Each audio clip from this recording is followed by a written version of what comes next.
మనుషులు మారిపోతున్నారు. మానవత్వం చచ్చిపోతుంది. అమ్మంటే ప్రేమ తగ్గిపోతుంది. నాన్నంటే గౌరవం ఉండడం లేదు. తోడబుట్టిన వారి గురించి మాట్లాడుకోవటం ఈ రోజుల్లో అనవసరం. బంధాలు బలహీనమైపోయాయి. డబ్బు చుట్టూనే తిరుగుతున్నాయి. డబ్బులు ఇస్తే మంచివారు, సాయం చేస్తే గొప్పవారు. ఎన్నిసార్లు సాయం చేసినా, ఎంత మంచితనంగా ఉన్నా సరే, ఒక్కసారి ఏమాత్రం మనం ఇబ్బందుల్లో ఉండి ఆదుకోకపోతే ఆ బంధాలు తెగిపోతాయి. ఇలా చెప్పుకుంటూ పోతే ఎన్నో ఘోరాలు చూస్తున్నాం. అయితే కన్నవారిని కూడా గాలికి వదిలేయటం ఇప్పుడు చాలా కామన్ గా చూస్తున్నాం. వృద్ధాప్యం అనేది మనిషికి శాపం. ఆ వయసులో ఆదుకోవాల్సిన పిల్లలు ఇప్పుడు పట్టించుకోవడం లేదు.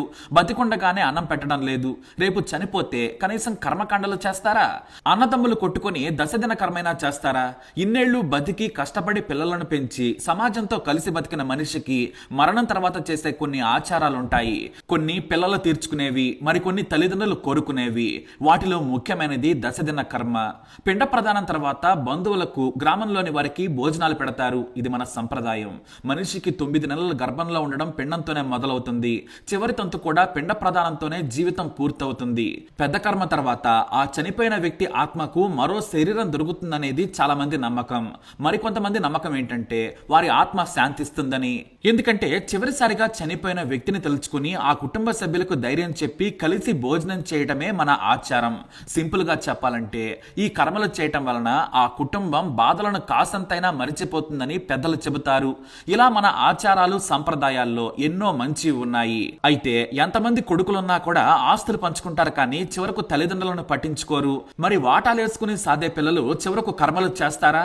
సరిగ్గా ఇలాంటి భయమే కృష్ణా జిల్లా పెడన మండలం ముచ్చర్ల గ్రామంలోని వృద్ధురాలు రంగమ్మకొచ్చింది. ఆమెకు 4 కొడుకులు. ఆస్తిని పంచిచ్చింది, చదివించింది. అందరూ బాగా సెటిల్ అయ్యారు. కాకపోతే అందరూ ఓ చోట ఉండరు. పిల్లలున్నప్పుడు తానందరినీ ఒకే చోట ఉంచి పెంచింది. కానీ తాను వృద్ధురాలయ్యాక మాత్రం వాటాలేసుకుంటున్నారు. ఒకరి దగ్గర 6 నెలలు, మరొకరి దగ్గర మరో 6 నెలలు ఉండాల్సి వస్తుంది. అది ఆమెను బాగా ఇబ్బంది పెట్టింది. కొన్నాళ్లకు చాలా బాధనిపించింది. కొన్నిసార్లు కొడుకులు కటువుగా మాట్లాడేవారు. దీంతో ఆమెకు ఓ భయం వేసింది. నేను చనిపోయిన తర్వాత కొడుకులంతా కలిసి పెద్ద కరమైనా చేస్తారా? గ్రామంలోని వారికి తన పేరు మీద భోజనాలు పెడతారా అనే అనుమానం కలిగింది. సరే, చేసినా ఏదో చేయలేదన్నట్టుగా తూతూ మంత్రంగా చేస్తే తనకు అవమానమని భావించింది. వెంటనే కొడుకులను పిలిపించింది. నేను బతికి ఉండగానే పెద్ద కర్మ భోజనాలు పెట్టండి. పిండ ప్రదానం చేయటం బాగోదు. అది చేస్తే మీకు పాపం తగులుతుంది, కానీ మీకు పుణ్యం వచ్చే పని చేయమని కోరింది. మొదట కొడుకులు వద్దన్నారు. కుటుంబ సభ్యులు కూడా కోపడ్డారు. కానీ చివరకు తల్లి మాట విన్నాక ఆలోచించారు.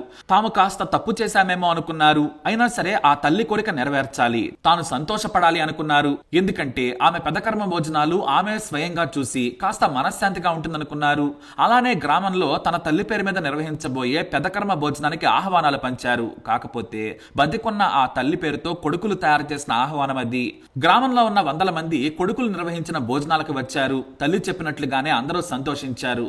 అంతేకాదు ఆమె అందరిలో తిరుగుతూ అందరికీ కనిపిస్తూ తృప్తి పడ్డారు. ఇక అమ్మ చెప్పినట్లుగానే మాంసం, చేపలు వండి పెట్టారు. ఇక వచ్చిన కొందరికి తన చేతులతో స్వయంగా వడ్డించారు రంగమ్మ. అలా ఆమె బ్రతికుండగానే కొడుకులు కర్మ భోజనాలు పెట్టి సంతృప్తి పరిచారు. ఇటు తల్లి, అటు బంధువులంతా కూడా సంతోషం వ్యక్తం చేశారు. ఆ సంతోషమే రంగమ్మకు కొడుకులపై మరింత ప్రేమ కలిగేలా చేసింది. ఒక్క రంగమ్మే కాదు, యూపీకి చెందిన వ్యక్తి జటాశంకర్ అయితే బ్రతికుండగానే అంత్యక్రియలు తానే చేసుకున్నాడు. కొడుకులు తిట్టారు, భార్య వద్దని చెప్పింది. గ్రామస్తులు కూడా పిచ్చి పట్టిందా అన్నారు. కానీ తనకు కొడుకులు పిండం పెట్టకపోతే నా ఆత్మ శాంతించదు, అందుకే బ్రతికుండగానే ఆత్మ శాంతించేలా చేసుకుంటానని చెప్పారు. జూన్ 15న తన జాతకం ప్రకారం ఆ రోజే చనిపోయాననుకుని భార్యతో కలిసి తాను పిండ ప్రదాన కార్యక్రమం కూడా చేసుకున్నారు. భోజనాలు పెట్టాడు. అంతేకాదు సమాధి కూడా నిర్మించుకున్నాడు. అయితే తన కొడుకులతో గొడవ కారణంగా కేవాన్ గ్రామానికి చెందిన జటాశంకర్ ఇలా చేశాడని చెప్పారు.